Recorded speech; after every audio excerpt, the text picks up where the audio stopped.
Welcome. You are watching Session 3 of the Hot AI Summer Panel Discussion Series, Advanced AI Threats and Defense with SecOps Automation. First off, thanks everybody for coming. This is the third session in this AI panel series on AI and cybersecurity. We got kicked off with terminology, getting everybody on the same page, and talking about use cases, and then jumping into how to make the projects that are coming down from the C-level as successful as possible, and making sure security is not an afterthought for you. And then we went into governance in the second session. I had trouble posting the recording online, so I'm still working on that, but those are going to be on YouTube. And then today's session is on advanced AI threats and advanced how we're approaching defense on that side, and then talking somewhat about SecOps and how we're starting to look at these AI tools and automation in that realm. I'm wearing kind of Hawaiian. It's a hot AI summer. We're a little delayed. It was supposed to start off in June, so we're it's still summer here basically. San Diego is hot, but the next session, which we actually added on identity security around AI, so MCP servers and APIs and agentic and all that sort of stuff, is not going to be branded the same, but it's going to be an extension of the series. But we added it late to the game because it's just such a huge topic. So we had 4 panels worth of content to cover, and we're just scratching the surface. Obviously, quick agenda in case you're wondering what the timeline looks like. Obviously, we're past the in-person check-in and food. Hopefully, you enjoyed the taco truck. And then virtual kickoff, we do have people joining live stream, as well as the I think 50 or so people in the room here today. And so I'm gonna wrap up some introductions here, and then we'll go into the panel discussion. And then afterwards, we'll have time for networking, as well as the data center tour for all of you that want to. It's not mandatory, but how often do you get to see a data center? That works now. Perfect. All right. So some community events here. Next Tuesday is the Cybersecurity Summit at the Hilton Bayfront. Have promo code to get in for free if you haven't already registered for that. These are all on our website at the upcoming events. So definitely check those out. I try to post any promo codes that we have access to right there. So it's a good resource. I don't just post our events. I try to do as many of the community events as makes sense. Same thing, CruiseCon is going out of the Port of LA. It's a multi-day event, so check that out. ISSA 10 gets you 10% off. And then the InfraGard Symposium, I don't have a code for, but if you register with an EDU email, you'll get 50% off your registration. And that's on the 7th at USD. And then we have a happy hour on the 8th.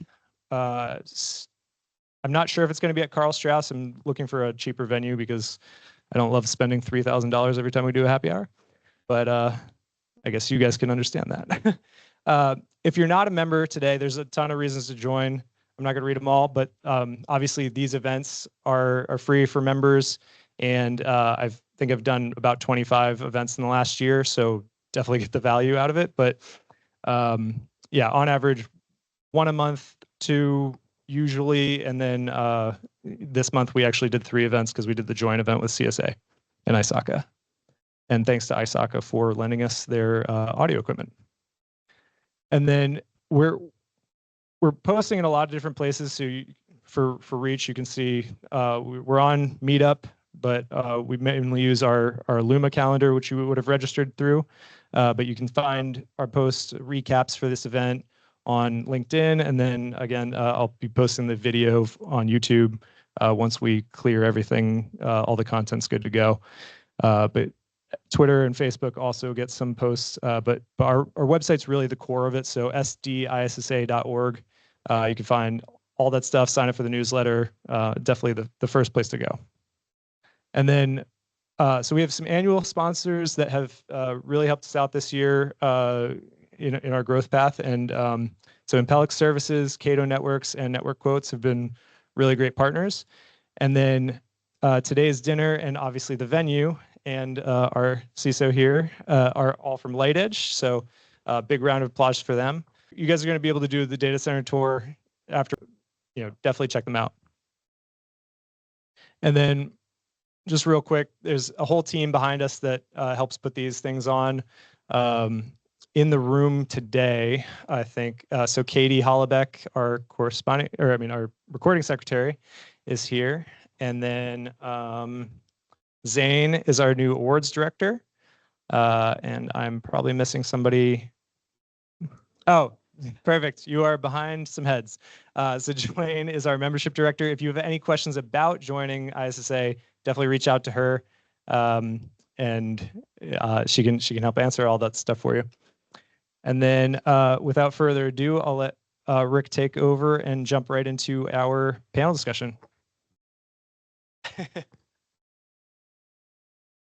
Hey, everybody give yourselves a round of applause for being here. It is, after all, after hours. We're investing in our own careers and learning from others in cyber, and I think that's really important. So thank you all for being here. We appreciate it.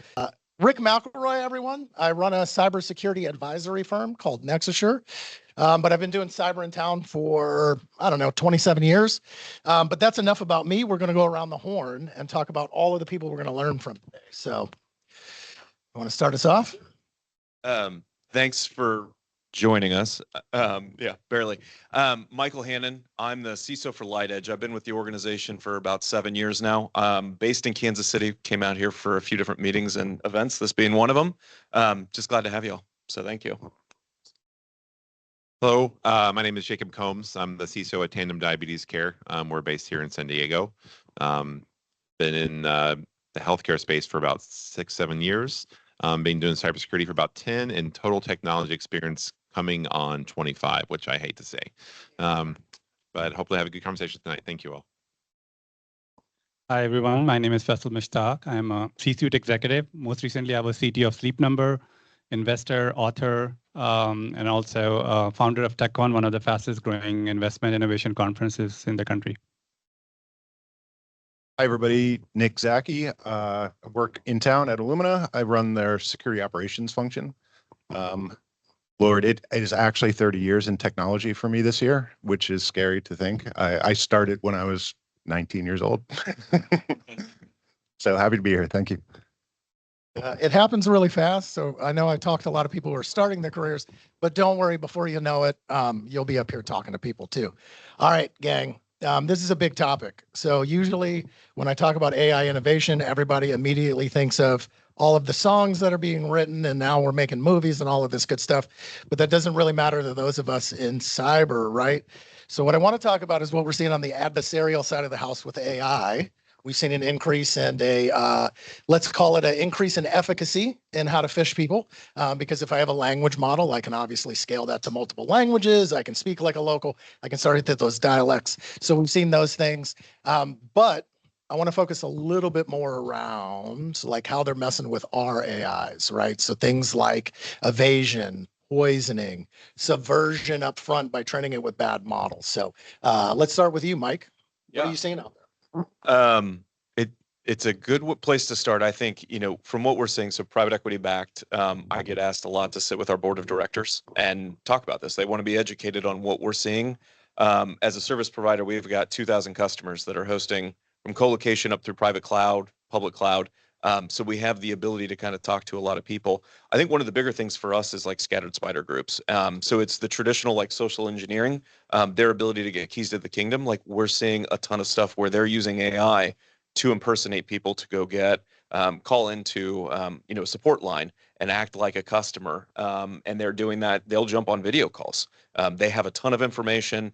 They've got a script that they've gone through. So those types of things are really scary for us. Like when you start to hit the weakest link, which is people of the organization, and you're doing it really, really well, those types of traditional attacks, like that's one of the scary things we're trying to educate users constantly, whether it's CEO, CFO, making sure that they're prepared for that, all the way down through like frontline support, making sure that we've got code words and other things in place. For us, that's one of like the odder things that we're educating people on, but it's one that we're seeing like successfully, people are running through those things right now.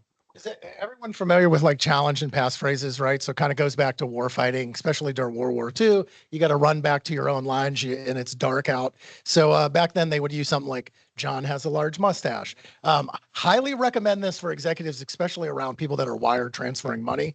Doesn't matter what it is. Don't share it with anybody. Come up with something because it's one of the low-tech ways we can actually defeat deep fakes today. So Jacob?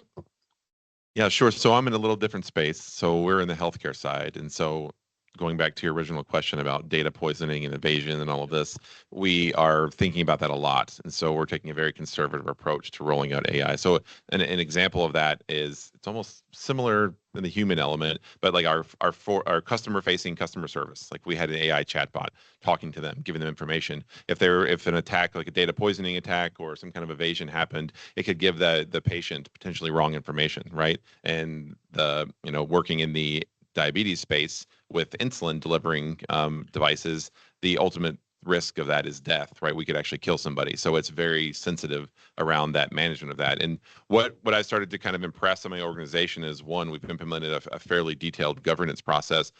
But the other piece that I think is really important that is not really being grasped by everyone quite yet, who's kind of rushing forward in this AI movement, is the governance aspects, right? You have a lot of data you need to maintain. You have a lot of a device kind of thinking on its own, more or less, that you have to make sure that it's continuing to think in the right direction all the time and not being changed. Like things with evasion or data poisoning are going to change the way it thinks, potentially underneath your feet, and you won't even know it. And all of a sudden, it's given this bad information. And are you on top of that, thinking about operations? Like, are you monitoring that and managing that over time, right? So I'm trying to impress on my organization more about the life cycle piece of this and how it's just become another layer of technology we have to manage and monitor.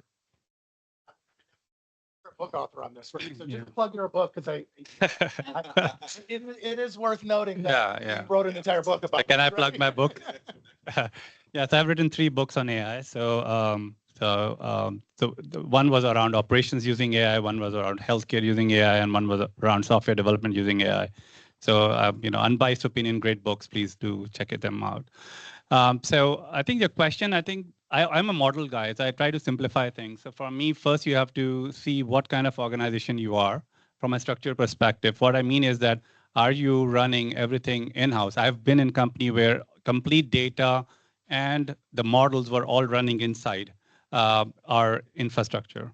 So that's one model. The other one is complete public, where you are using, building something on top of public LLMs and using those APIs. And the other one, which most of them use, is half and half, where you have you're using a set of public LLMs as the inherent infrastructure, but then you use your RAGs and your private data that resides within your infrastructure. So first you have to understand what kind of company you are, or based on the company's product and structure. The second one is the tolerance, like which space you play in. And so I think you touched upon a good point. If how strict are the the compliance rules, and are you in the regulated industry, or are you in so that also defines many of those constraints.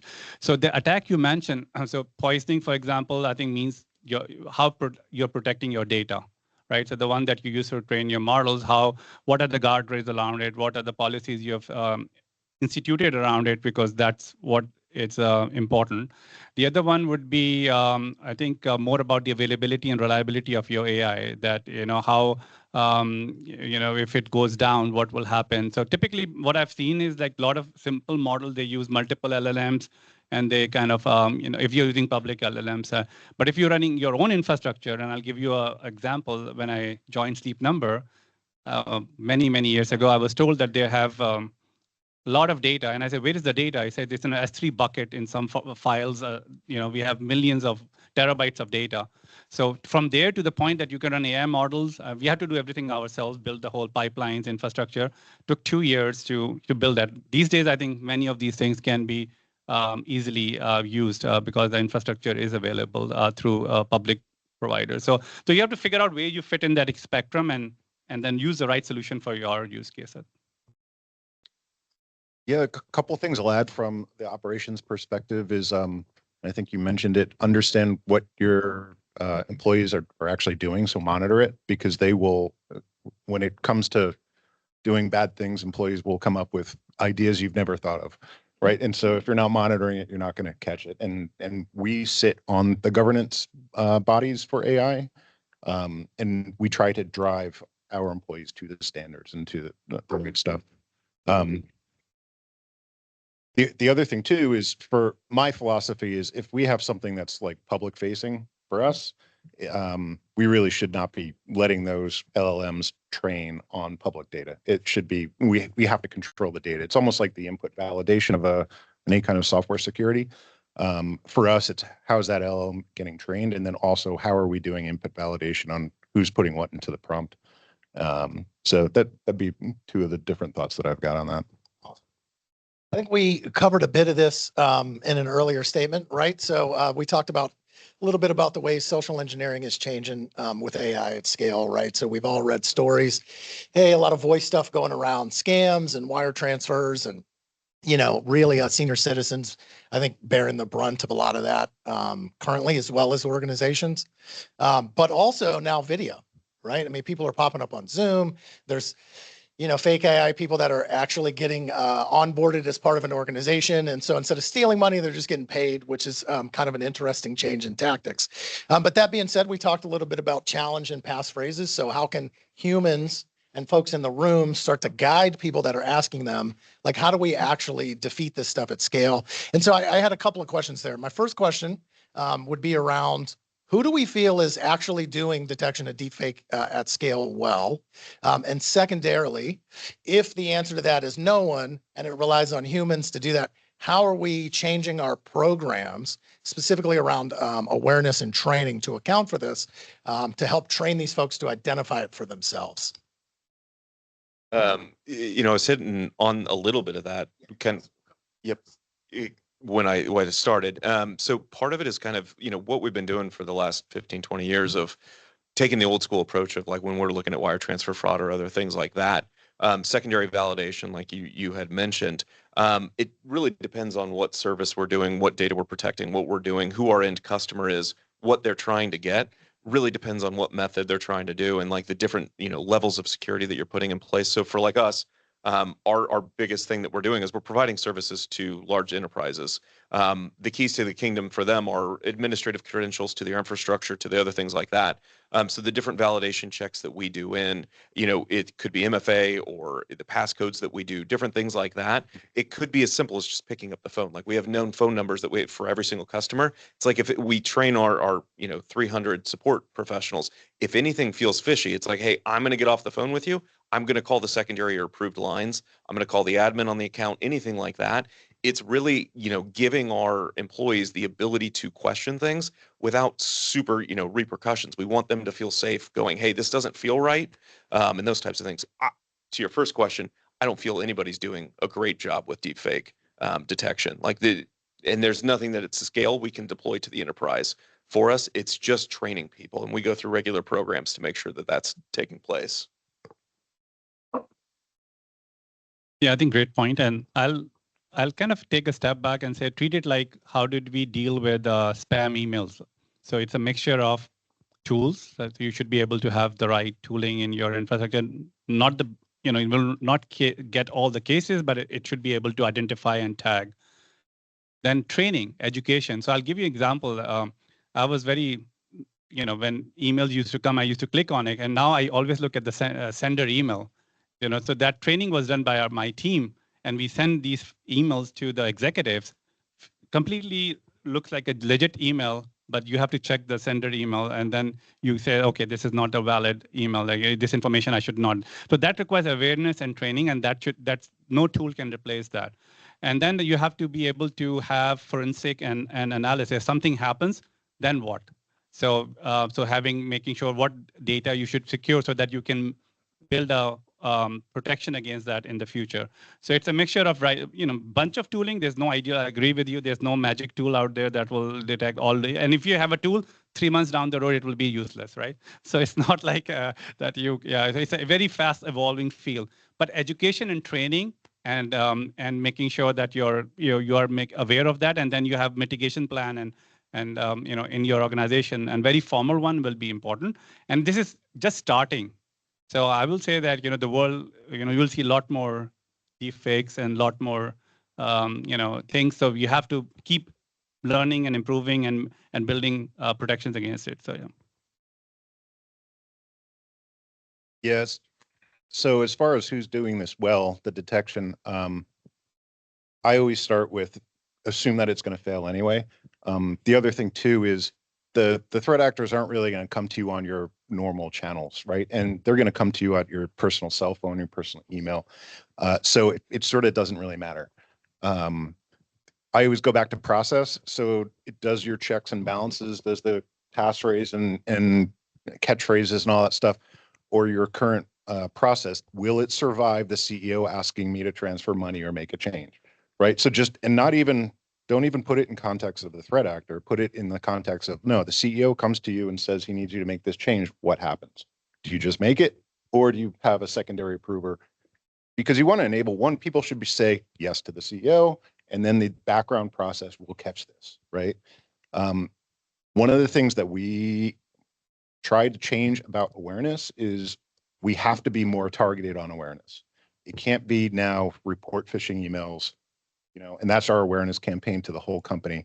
When I say targeted, we have to have an awareness campaign to our recruiters around the North Korea deepfakes.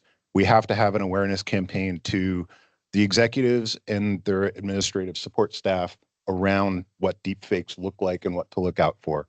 Talk to them about their processes and things like that. Because the attacks are becoming more targeted, our awareness campaigns need to be more targeted. And those, we find they're more effective anyway, because the audience is, if I talk to my recruiters around reporting phishing emails, they may or may not pay attention. If I talk to them about catching deep fake candidates during the recruitment process, now I've got their attention. And it's way more effective. That's really funny you bring that up, because literally this morning I had that exact meeting with my talent acquisition team. And I had that presented to them, what the risk and what it is and how it's happening. And they were asking me for basic advice. And I'm like, make sure your process is tight, because you won't be able to tag. And they even said that one of their other talent acquisition friends had a technique where you make them run their hand in front of their face.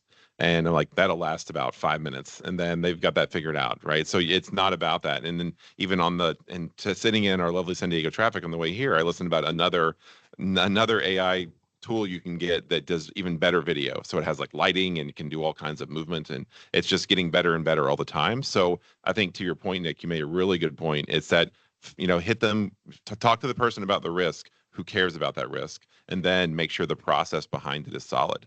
And even to the point you were making earlier, it's all the tools we have in place that are for kind of fraud and this, phishing and anti-social engineering now. Just double down. Make sure you have phishing resistant MFA. So all my administrators have hardware tokens, and that's the only way they're able to use their MFA and to do anything administratively and things like that, right? Make sure your process is solid. Make sure you have the right keywords or the right checks and balances in place, and double down on that until we get the tools that help us do this, right? Because we had to deal with spam and phishing forever, and now we have pretty decent email security tools that help us filter out a lot of that. And so it'll take that time to build the technology up, but in the meantime, double down on what you're good at. One of my key principles that I kind of live by and run my organizations by is this idea of hygiene over heroics. And the idea here behind that is do the foundational stuff well and save the heroics for the incident, right? When that happens, you need to have everybody in overnight and deal with it then. But everyday work shouldn't be like this. And handling a deep fake North Korean trying to get a job at your company should be just bound by your regular process, not after the fact when they've installed VPNs and your laptop's shipped to some laptop farm in North Carolina, right? So yeah. One small comment. So this is like an old school example, but I remember receiving a text from my CEO on a Saturday morning. And there was a board meeting, so I was preparing for it. And she said that, she talked to my peer, and can we send me this financial model that, we were working on to her because she has to meet something. And I was like, okay, there's nothing fishy about it. No algorithm will detect it. But I knew something doesn't seem right based on the training that, so I called her. And I said, hey, did you send me this email, right? And he said, no. So then after 5 minutes, the CIO sending email to everything, don't respond to these texts. So I think it's all about being careful and being educated. I think there will be workarounds. And, this is a very non-AI example, but I could have sent it everything looked legit in the message. I like the big takeaway for me is culturally, you should be able to ask questions, be suspicious, and create processes with room to interrupt whatever the behavior is, right? I mean, that's like a huge takeaway I think I heard from across the board. Okay, now let's flip this equation a little bit, right? So we know people are bringing agentic AI into the SOC largely to do things like, I got a pile of data I can't make sense of. I got too many false positives. My team's burning out. They want to go to sleep at night. Hey, this is a good use of AI. And I think if you go to Black Hat and RSA, this is the most use of AI as it's directed towards security, right?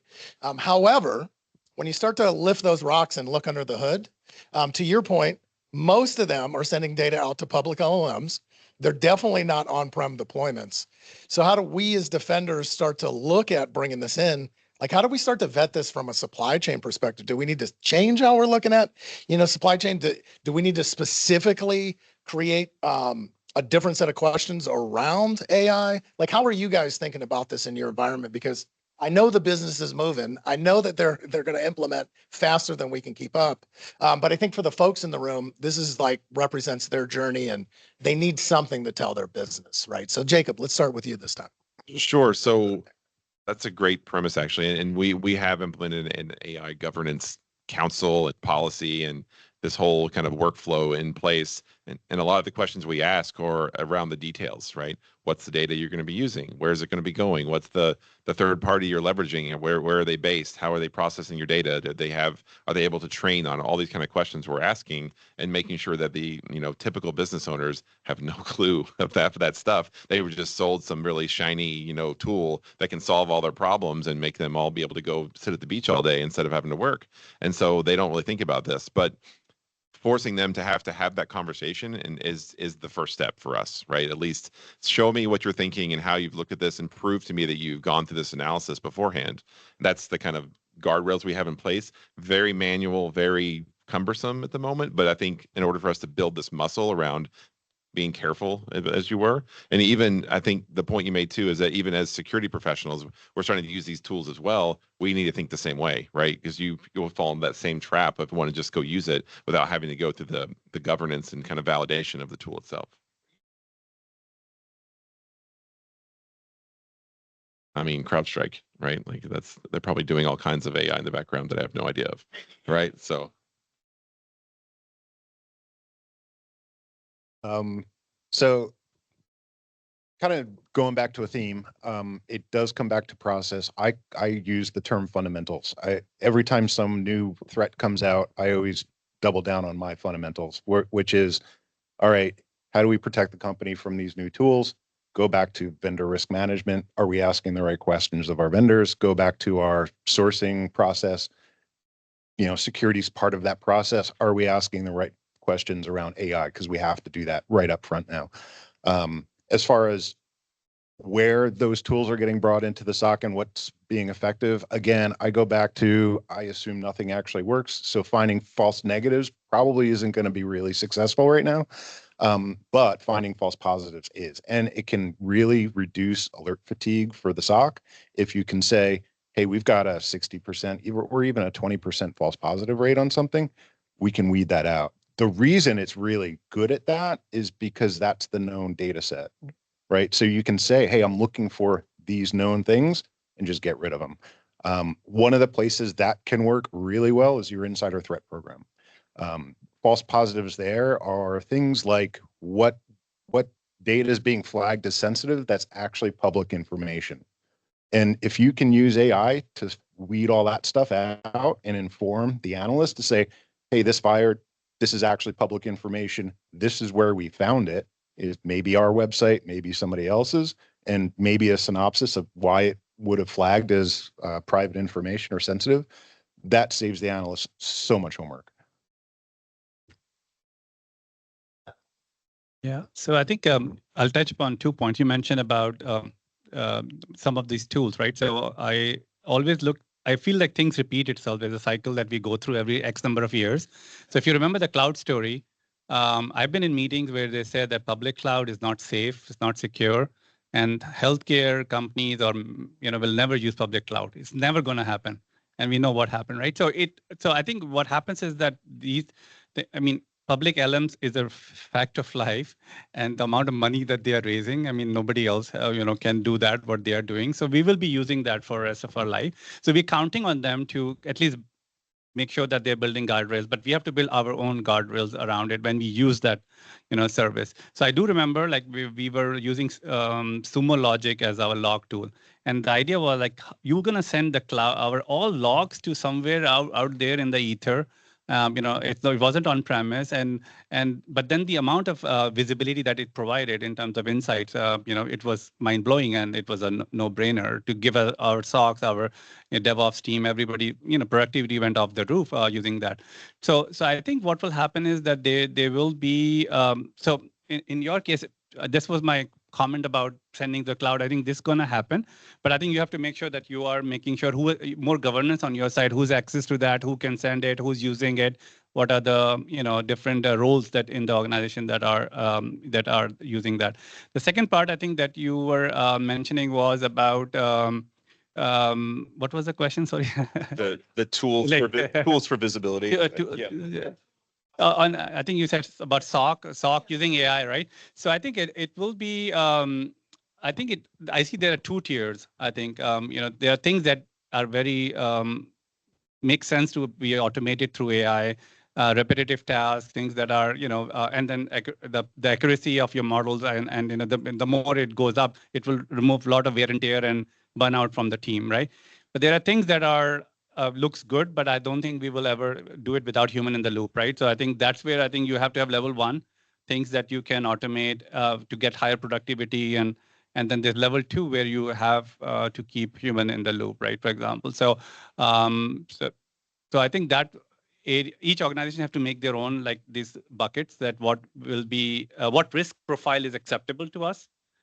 In terms of the ROI of higher productivity and better, efficiency, and what's the red line for us that we will have it. So that I think that you should do based on your constraints. Yeah, and I think maybe to wrap out this one, like we all can't do everything. We can't build it. We can't run it. So like at some point we trust that vendors can do things for us. At some point there's a leap of faith for some of this. We can do as many mitigating and detective controls. With anything like acceptable use policy came out first. 5 days later, it was updating the vendor management policy and process to make sure that things coming in and the annual review of them were appropriate. So there's just a bunch of questions we've trained people on asking, detective controls that we put in place. You asked a specific question of like, okay, so that's great. If everyone's coming in the front door, we know about it, we've reviewed it. What about the things people are using that, Shadow IT or others? We're testing a couple tools out right now. No shameless plug or anything like that, but like Witness.ai and Prompt, one's owned by SentinelOne now. They do a really good job of, at the simplest form of, you deploy an endpoint, monitoring what, public or private models people are using, where they're going, what they're doing specific to AI.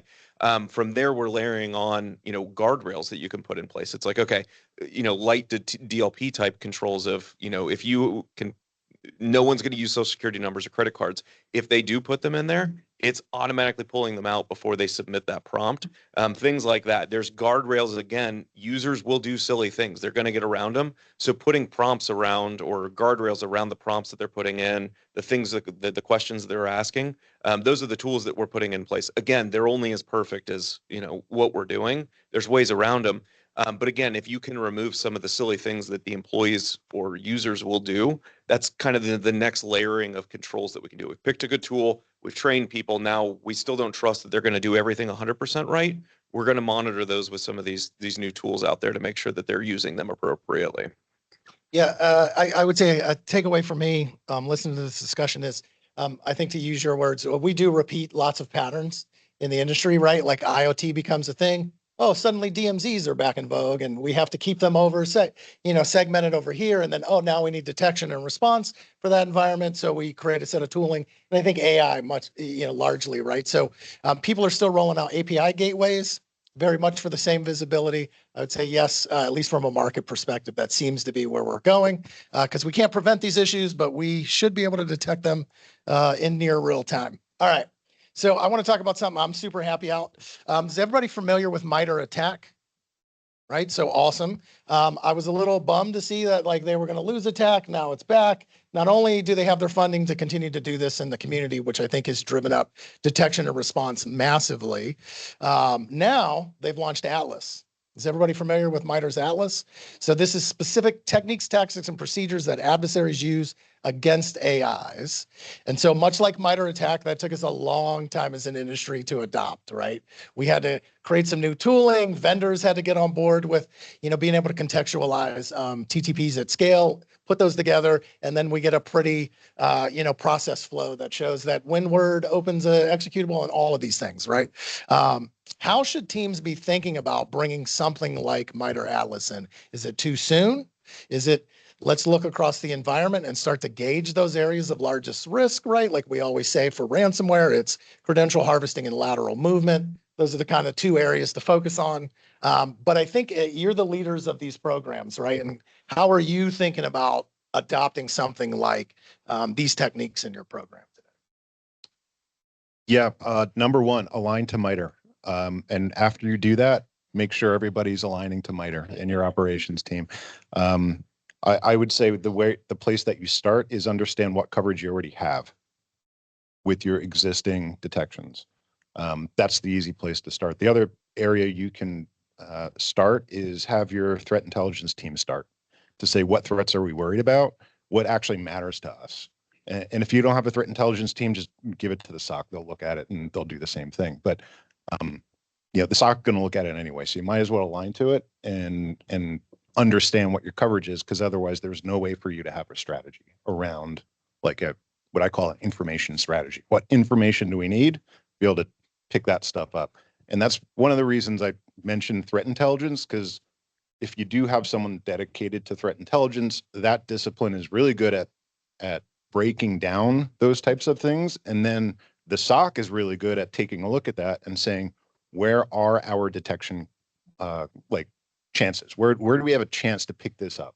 And if that's, hey, you've got a red team, blue team, that's great. If you just have a SOC that can work with threat intel to say like, here are the different indicators, that SOC is going to be like, well, we would see that, right? All right, go test it. And now you've got coverage there.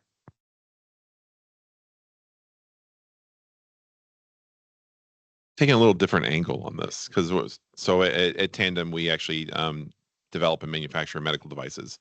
And as part of that, we have to do a very significant analysis of the security of that device before we're able to get it cleared by the FDA. And the discipline that is built into that is threat modeling. And MITRE provides a very great framework for that.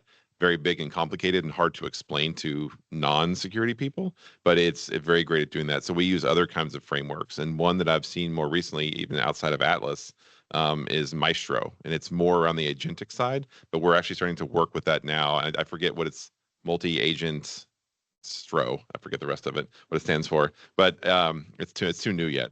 I haven't got it memorized, but it's a very great, and I think the challenge here is going to be that it's becoming more complex. So think about, we have this layer of threats and in ways we have to develop systems here in this kind of flat, area. Now with AI and with agentic sort of systems coming out, it's going to become more 3D. And so that same idea behind how MITRE and all the frameworks there are fairly complex, and I would call those actually 3D models themselves.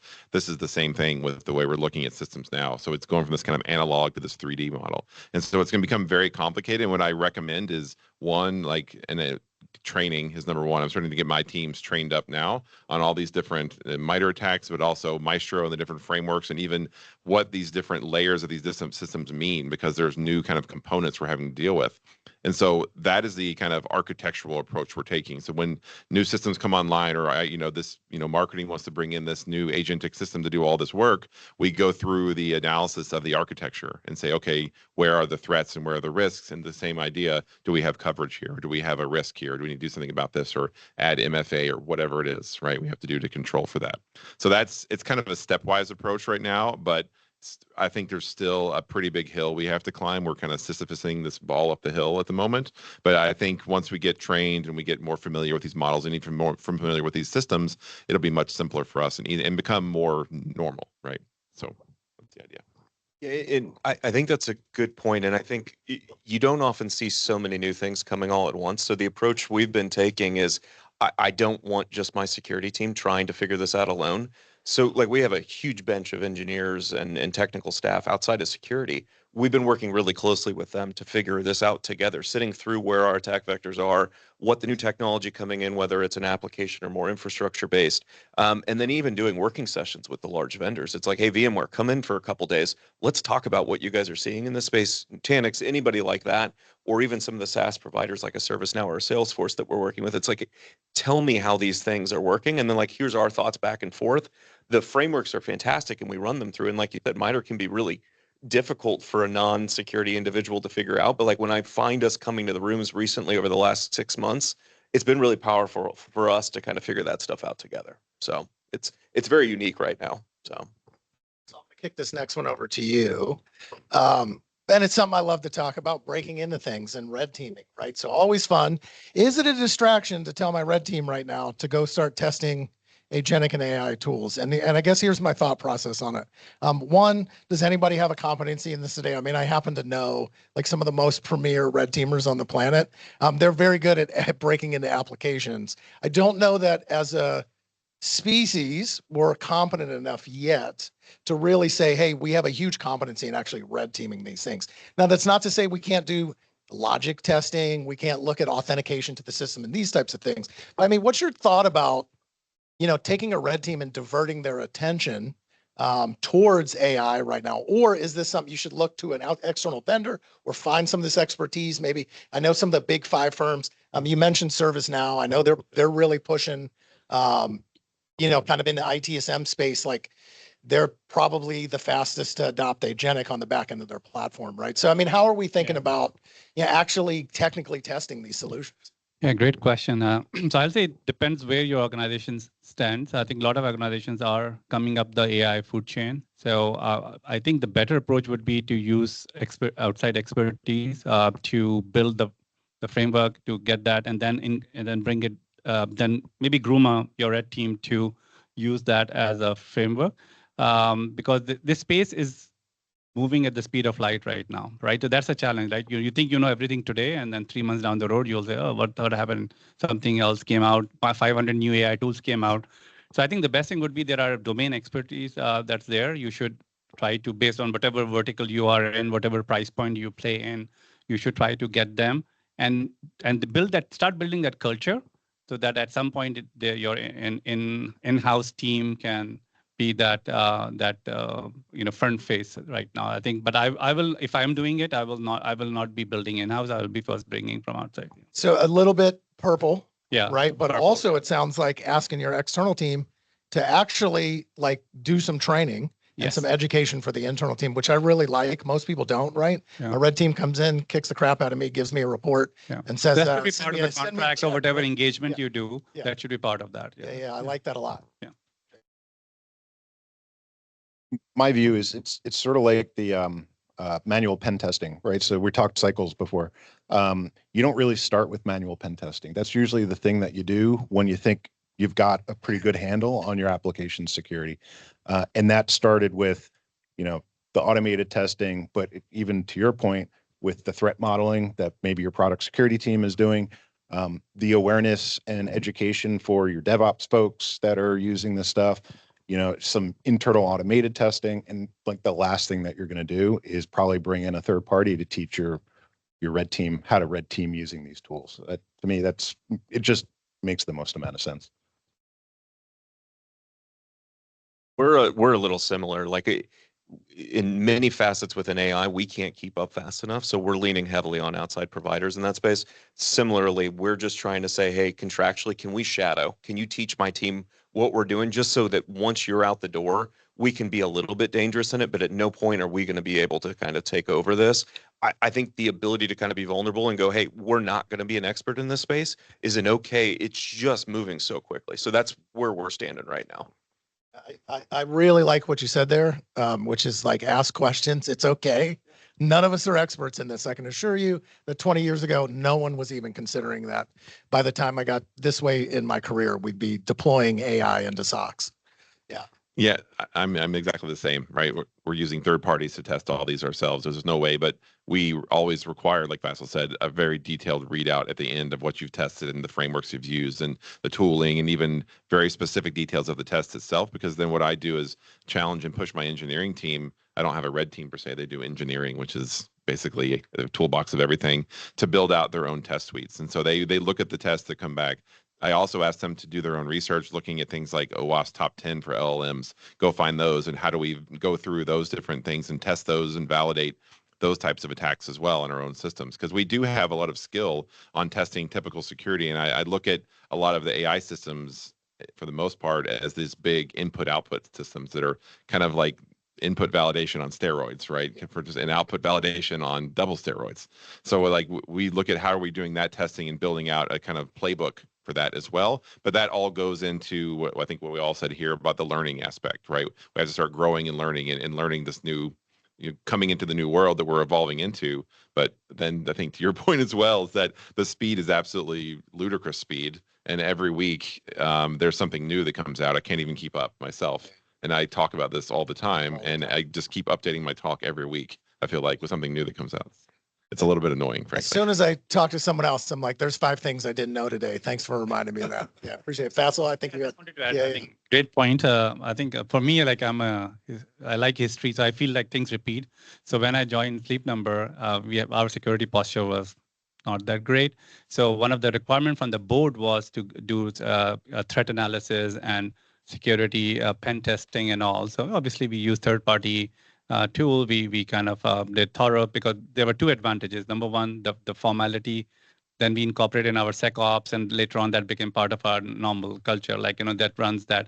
The second thing we did was we made threat modeling a part of every feature and every major project that we do. There has to be a threat model as part of the checklist process of approval.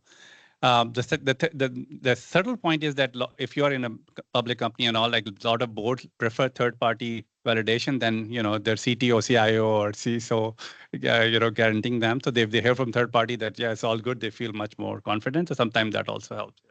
Yeah, a little bit of coverage on liability and insurance pays out too. But yeah, I agree with you. As a external third party who comes into devices, they do often listen to us, which is weird.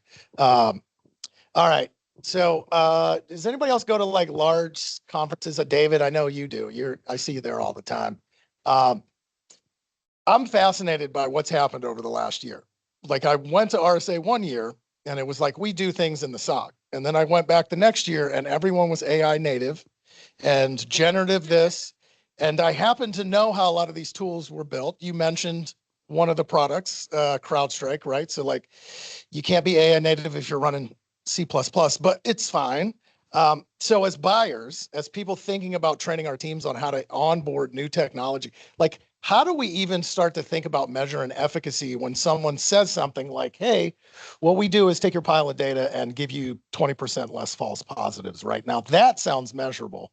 But I want to get into some of these other areas that aren't quite measurable. Like we use agentic for prevention as an example, right? Or better detection and response. How are we thinking about training our teams and really like testing these tools?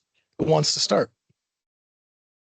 I can go. I think I have a decent example I've been working through right now. So we brought in an email security tool a couple of years ago, and it's working okay. It's catching. It's rule based, so it's got most of the things coming on. And so we've been looking at the new tools. So now they're coming out with. There's one we looked at that is similarly built, rule based, but they've added AI all over the place, right? And so it's 20, 15% better. And that I would say is not one of those typical use cases that's exactly the same because they keep changing all the time. And the added benefit of it as well is that if a phishing email comes in, that detects it, it will actually scrub it, rechange it around with AI, and then send it to the user anyway as a phishing test. And I love that. It's keeping like even the testing is going to keep evolving. Another one I actually spoke to a few weeks ago is actually, but the one you just said, it's not native. It's like now your AI, and you probably know the vendor I'm talking about. They changed their logo from an A to an AI, which is hilarious. Like that's like exactly overnight kind of change. And I have a lot of their old gear that I keep showing them to remind them of that. But then the other vendor I just spoke to is like born agentic. They start from agentic. Everything they will do in email security is an agent, and it's got all these like a QR code agent and a fake your CEO agent and whatever it is. They've got the agent that handles it and very agentic. But to that end, it's very new. It's very like they're still startup-y in a way, and I can barely convince my CFO to pay for a tool that is so new and so untested, right? And I have no way to validate it over time. And then the other aspect, what I kind of spoke about earlier, is this idea of I didn't say this exact word earlier, but I spoke of the idea of it, is this concept called context drift, to where it'll change and think differently over time, and how is that managed and maintained? And I have no way to validate that in terms of the app. That's an outstanding point, because this is just something I noticed at Black Hat this year.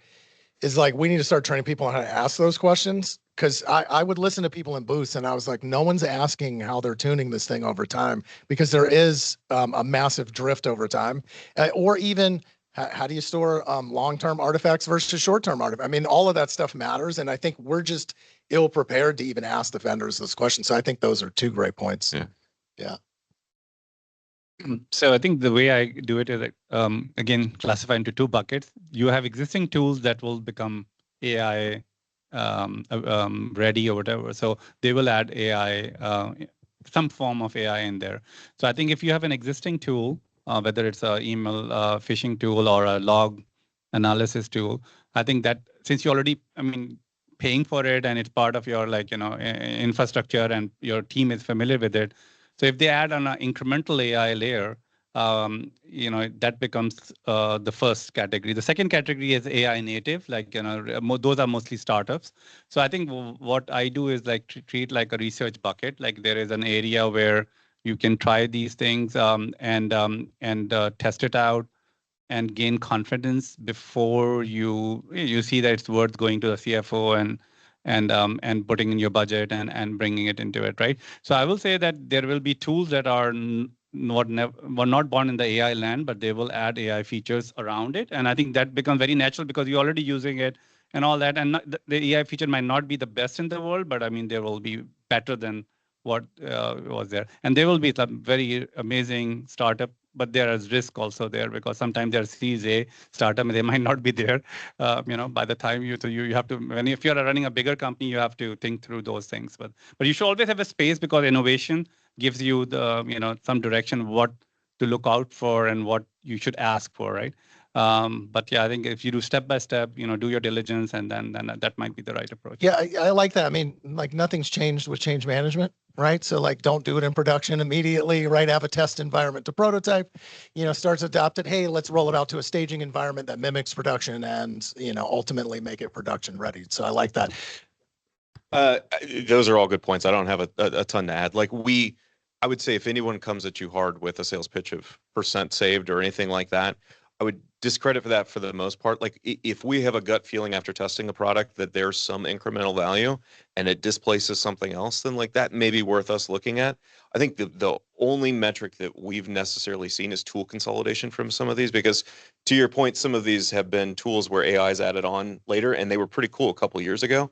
So our ability to go, hey, we've got 3 disparate platforms, each $100,000, and I can go on to one for $200,000 that does most of those things well.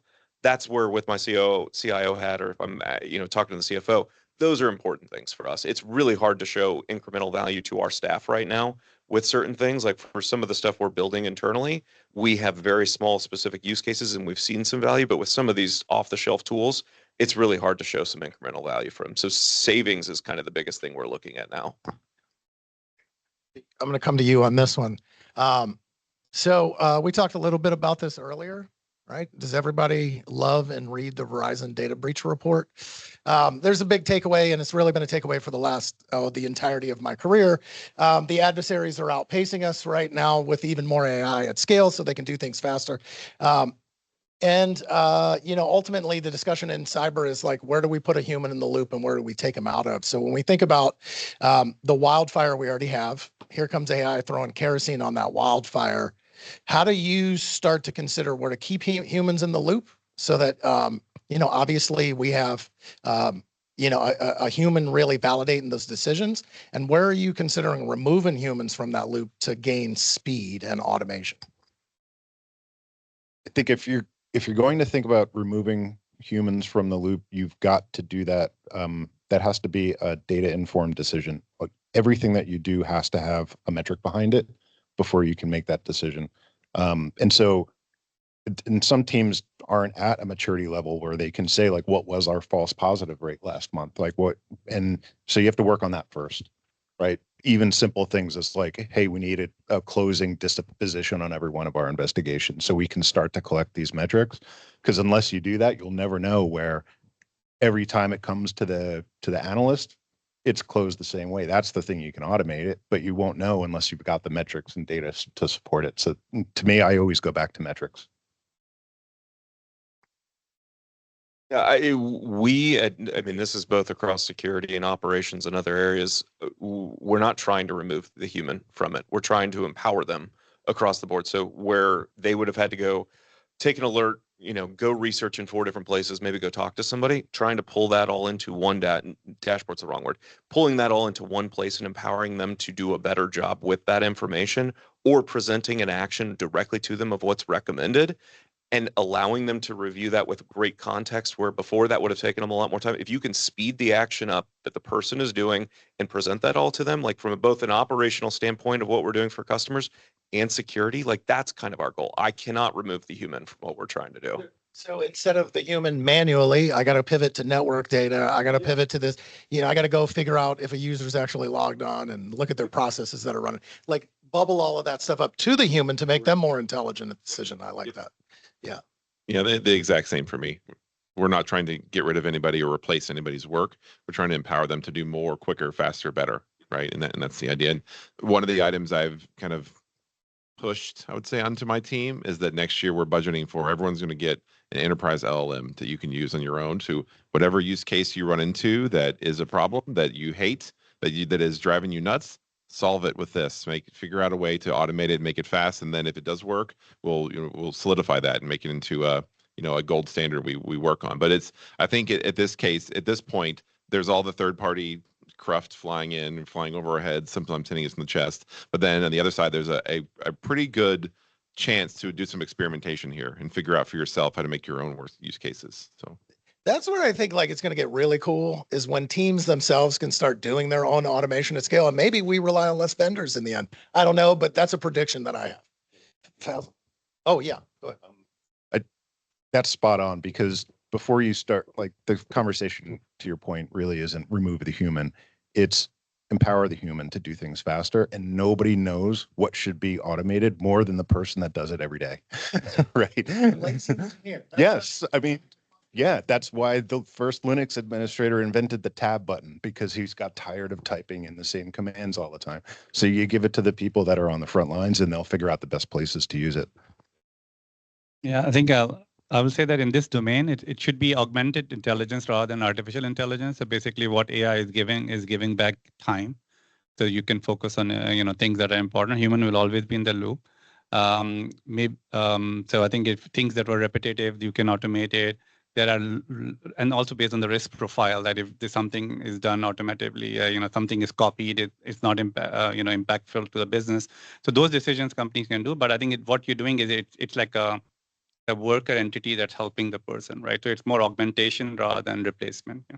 Yeah, and look, I mean, never forget there's legal teams involved with everything, and it would be really hard to go to court and go, we automated this whole thing and then a death occurred. As an example, that would just be a bad place to be on the stand. So yeah, I do agree. I think that's really what we're trying. Like, we still know we have 2 million people that aren't in jobs. We still know we have a pile of data we're not going through. Even if our programs are mature, there's still a backlog of projects, right? So I think that's my hope around AI and our implementations. And certainly I think rolling your own firewalls would be cool in the end. All right. So now I want to highlight something else that I think at least 3 of you have talked about during this conversation, which is like this balance between automation and speed and augmentation, right? So how do we handle something like an environment that we walked into and we ask simple assessment questions? Where's your process for X? Where's the data live for X? So what I'm starting to see is AI being fueled with bad data from an organization, or an organization that doesn't even have their arms around, unstructured, structured, it doesn't really matter, right? Like the humans that are involved with the data don't know where the data sits or what third party has access to that data. And so it's like, in these particular cases, is there help coming from AI? Is this going to, again, add additional work to the teams? Like, how are we kind of thinking through that? I mean, it's the age-old garbage in, garbage out, right? Yeah. And so I'm facing the exact same problem. Like we have just a mess of data all over the place, and lucky for us, it's healthcare data, so that's not a problem at all. And so we're working through that now to build out a very strong. There's two things that have come in recently. One is this kind of AI review council and architecture review board to get really strategic about the technologies we're putting in place and the projects we want to take on. The other is and this is kind of what I was getting at earlier, is this idea of data governance, right? Building a very strong data governance play as well, that not only are you managing the data that's flying all around your, sitting in your data warehouse or sitting in that file share or sitting in, Fannie Mae's zip drive she has on her desk. How are you managing and controlling all of that, and then classifying it, and then you putting the use cases around it, and then wrapping the rules? Okay, this is safe for public AI, this is internal, this is whatever. And how are you setting all that in place before you can really take advantage of that? I think of a tool that will then, take you to the moon is the idea, right? I think once you get all that data organized, you get all your agents and all your AI set up, you can do a lot and automate most of the company's work, right? I think that's still, for companies that have been around a while, that's probably a pretty good pipe dream. For ones that are more mature on the data side, I think it's much closer, but it's going to require all of that. And then the thing I always say as well is like, okay, this kind of project is not a one-time project. It's a forever project. You have to continually maintain and manage this forever. So that's the kind of two challenges I see in that area, I think. I mean, based on that, I think that's why we see like Salesforce is able to move faster than security as an example, right? Yeah. I have a known data set, it sits here, and I understand the interactions amongst these roles, which is, and ServiceNow, I would argue, also has almost 30 years worth of ITSM and ticketing data to train on. Right. So it's a much better place to be in than like just feeding garbage in, right? Yeah. Yeah. Faisal. I think you're spot on. So data to me is the fuel that runs the engine, which is AI. So I think if you have a high quality fuel, your engine will run efficiently. So one is, so there are two sides of data. One is the data that you collected, the fidelity, the cleanup, and the second one is the access and availability. That to me is a harder problem depending on the organization structure. Sometimes data is fragmented. So just a simple example, in Sleep Number, we're trying to do a full life cycle of an owner from the time the person went to the bed, went to the store, bought the bed, turned it and received the bed, and turned it on and configured it and all. Simple flow. We realized there are like 7 different departments and 8 different systems that have that data, and each has their own piece, and they hand it over to the other person. To build anything training, you need to collate all the data and make sure they are in the same format, clean. Then you can train it. Otherwise, you'll get piecemeal information. So it's more about sometimes the data is not high quality. Sometimes data is fragmented, and through the organizational structure constraints. And those are the things that the organization has to make steps to rectify. Yeah, it's similar to what's already been said. Goes back to governance. I think architecture review board that is specific to AI is very important. It goes back to what our data handling policies are, data classification policy. What is it that we care about? And what should we be looking at? But also to make sure you've got the right people at the table for those. This is not a technology problem. This is a compliance, a legal problem. You have to have ProdSec, DevOps, security. Everybody needs to be on that governance body, because you have no idea what's going to come to the table sometimes. And so again, policies and standards need to be updated. That whole governance structure needs to be in place. I mean, the first thing I would do if I were walk into a new SOC and look at their SIM is start a data governance body for the SIM. Like, what are we allowing in and what are we not, right? How are we wasting all of the space, and how are we using the data, and how does that inform and actually feed the models that we want to run? Same thing with AI. It's the same stuff. We got to control the stuff that's going in and understand what's coming out.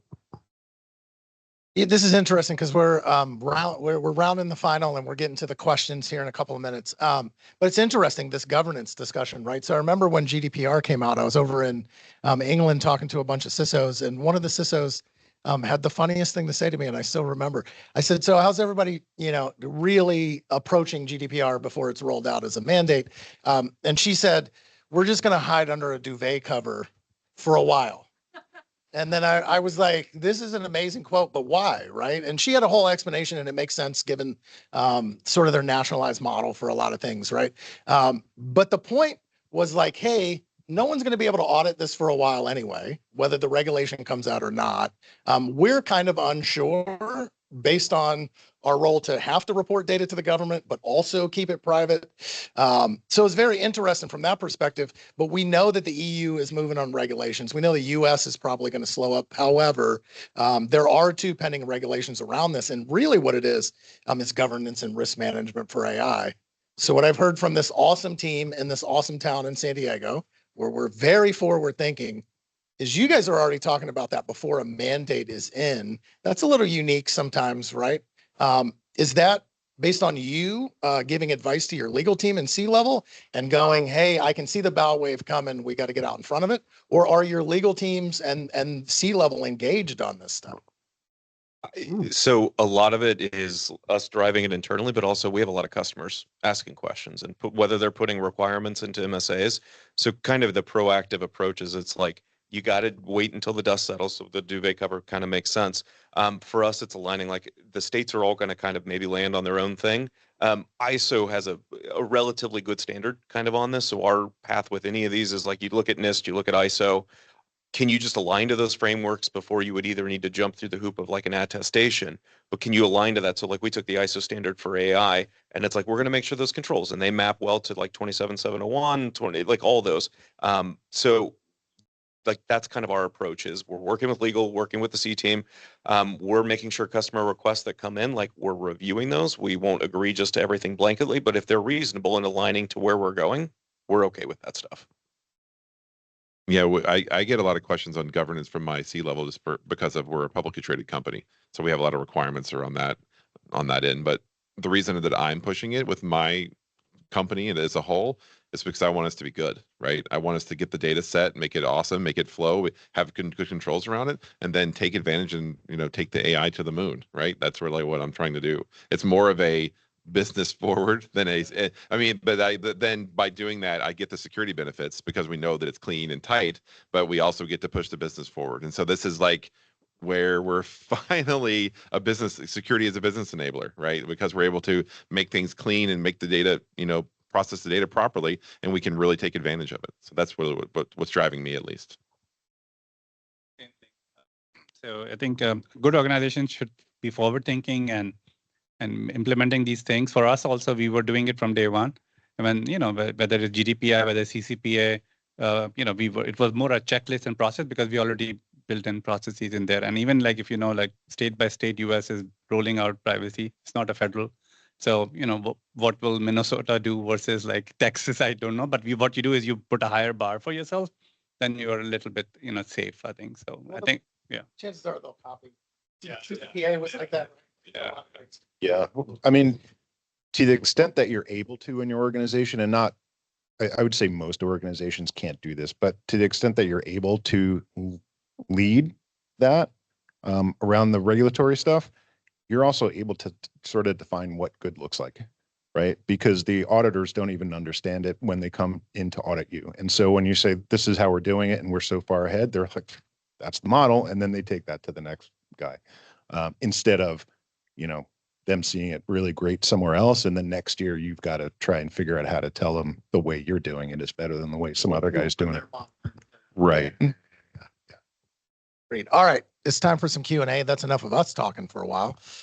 So the first question is, with most of your AI-related threats that you were talking about were related to phishing with a human interaction and that sort of thing. Have any of you seen automated attacks against system vulnerabilities or network vulnerabilities that are AI-driven and therefore wildly fast and potentially more dangerous? Brute forcing is one of the first ones. I think that was I think we saw that like 3-4 years ago, right? Okay. Vulnerability testing at massive scale. Not only that, but we as an organization happen to see a lot of new defensive technologies that are being built. So I think one of the concerning ones I've seen is, let me have an AI run through future permeations of malware. And when I say future permeations, I happen to know an organization that is millions of new pieces of malware that they've developed using an AI system. Why? They want to go train the defensive side of the house to future-proof prevention tools like anti-malware, right? So that sounds great. However, if it exists on the defensive side, I have a large guess it exists on the offensive side. And if we start to include intel agencies and various governments around the globe that have made a massive investment in this, right? So, you know, folks like Qatar and Dubai, right? They have their own rules for how they're going to do this stuff. Yeah, my guess would be you're going to start to see all kinds of permeations of new code out there. So that's the one I happen to be concerned about the most because I've seen it. And my guess would be the intel agencies are also doing that for bypasses.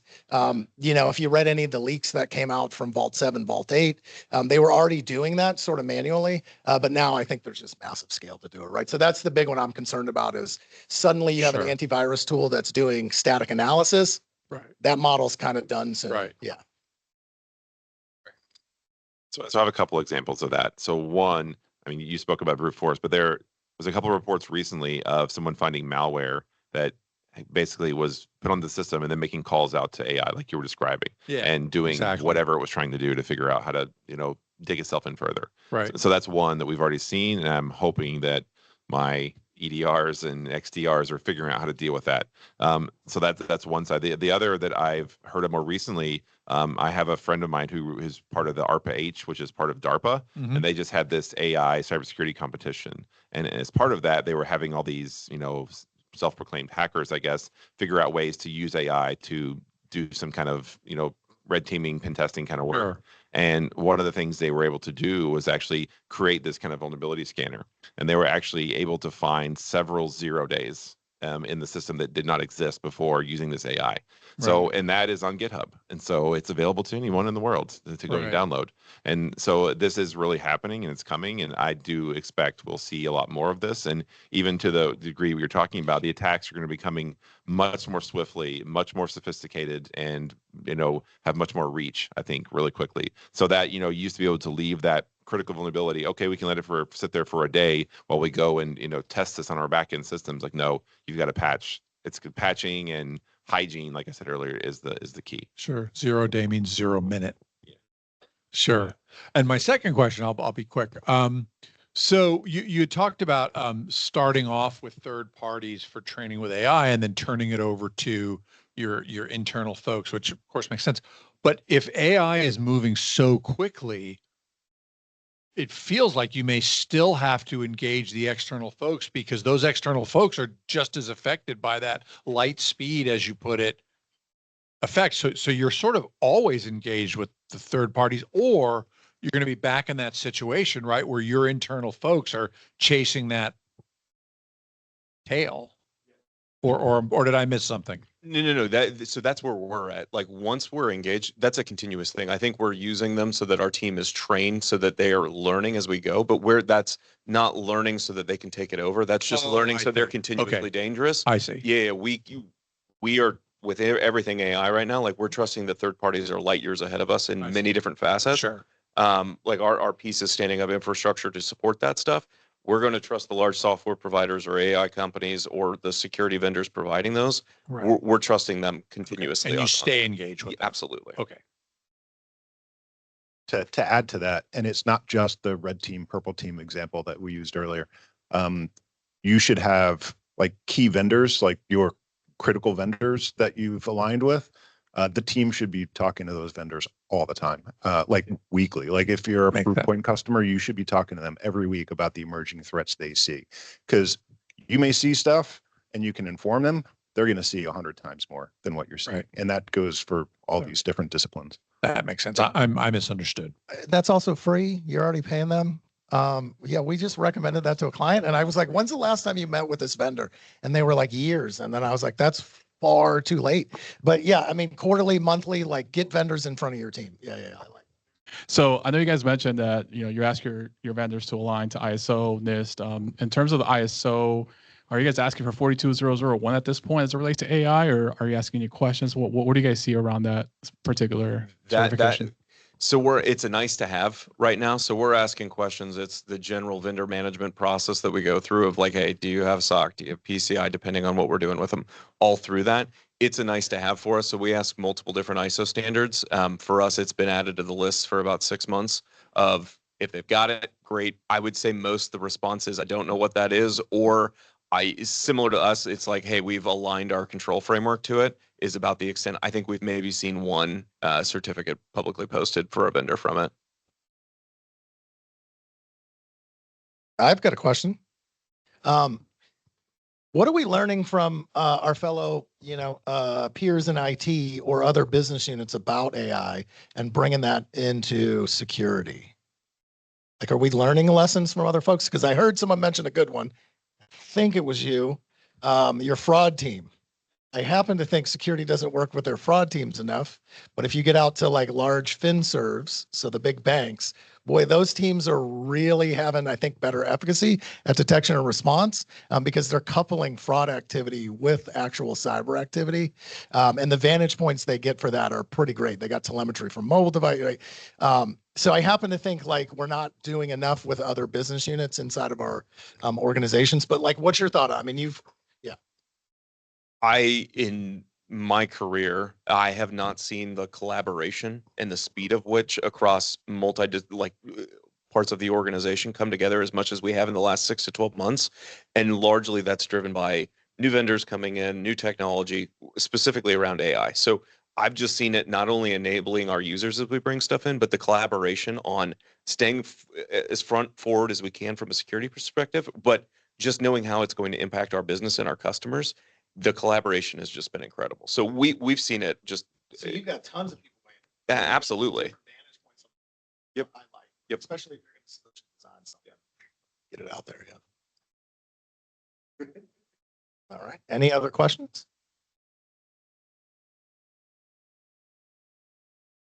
So we were talking about tool consolidation, and I'm looking at this as in general in the industry, we have so many more tools out there than we did a couple of years ago, and it feels like some vendors just kind of like lag along for years because they get like a couple customers here and then they can sustain over time.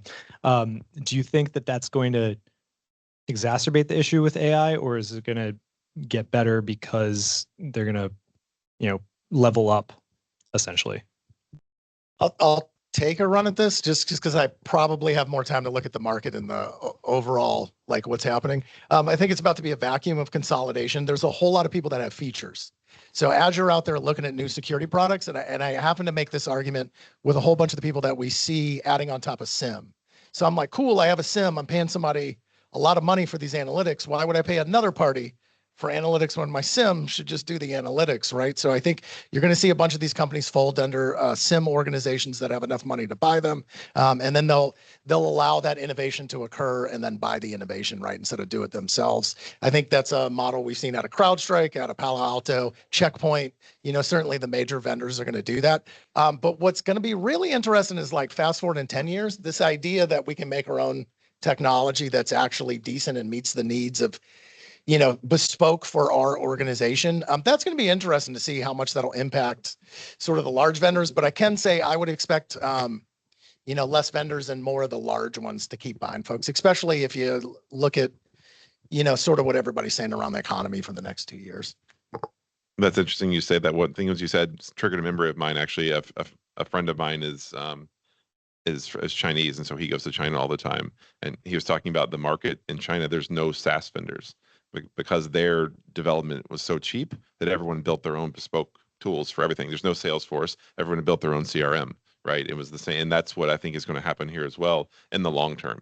The short term, it's going to be CrowdStrike, Palo, or something else, right? And Microsoft is doing God knows what. But it's all going to consolidate to some degree. But then we're going to get to this place where, I want to make my own SIM. I'm going to go, hey, AI, make me a SIM.